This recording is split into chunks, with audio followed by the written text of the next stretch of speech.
Nasalinan ako ng 7 bag na dugo. Bakit?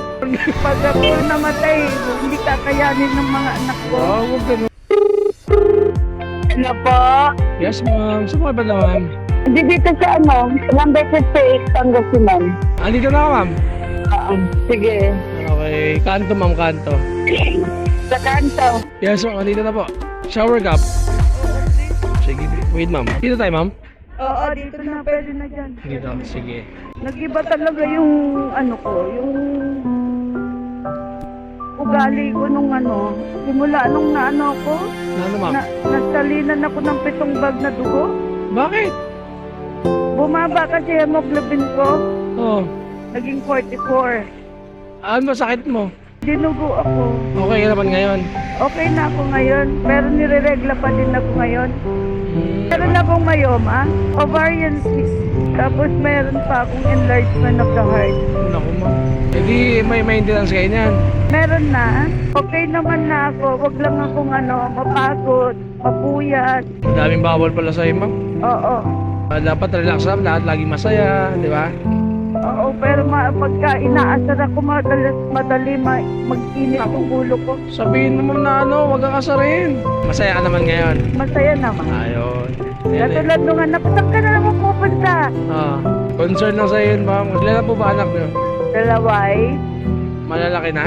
Oo, engineer na yung panganay ko. Bigatin pala mga anak ko. Oo, tiyaga nila yun, pag-aaral. Tsaka dahil din sa inyo yan, ma'am, syempre. Kung hindi dahil sa'yo, Siyempre ako nagpaaral yun nga po, ma'am. Mahal na sa'yo, ma'am, yun lang yun. Hindi ako nakapag-aaral pero kailangan makapagtapos sila. At least na ibigay mo lahat, ma'am, no? Oo naman. Yan ang the best, ma'am. Wag mo iparanas yung sa anak mo yung naranasan. Kaya nga. Bait yun naman, ma'am. Hindi Oh, hindi ko. Maldita ako. Maldita ka pa sa lagay na yan. Sa bagay, sabi mo nga, di ba? Maldita ako. Sobrang maldita ka. Oo, maldita ako. Maldita sa maldita. Oo, bait ako sa mabait natin pero pag maldita ka, maldita ako lalo. Dapat lang, ma'am, hindi yung inaabuso ka, di ba? Sometimes, Ay, hindi tayo papayag dyan, ma'am. Asawa mo pala. nangapit bahay na 23 Patay. years ago. Sinasabi ko na nga eh. Bakit naman? Ay, nangapit bahay siya eh. Ba't ka mga ganun mga lalaki, ma'am, no? Hindi mo kontento, ma'am. Oo. Nang, Naka-schedule ako for operation. oo. Tatanggalin yung mattress ko para hindi na ako dinudugo. Ma'am, sana, ma'am, pag-pray ka, ma'am, kaya-kaya mo yan. Oo naman, kayang-kaya ko yan. Huwag ka sumuko, wala susuko, ha? Oo, ako pa ba? Oo, syempre, palaban ka eh. Dapat ganun.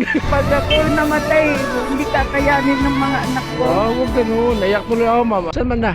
Doon, Doon ba? outpost ng Outpost. Hindi pwedeng pumasok dyan. Hindi pwede pag nakamotor. Papapagod ka dyan. Hindi okay lang. Ingat ka lagi, ma'am, ha? Okay, thank you. Okay. Dito, ma'am. Dito ka na lang. Hawak ka, ha? Kaya? Oo, hawak. Ay, sige, ma'am. Thank you, ma'am.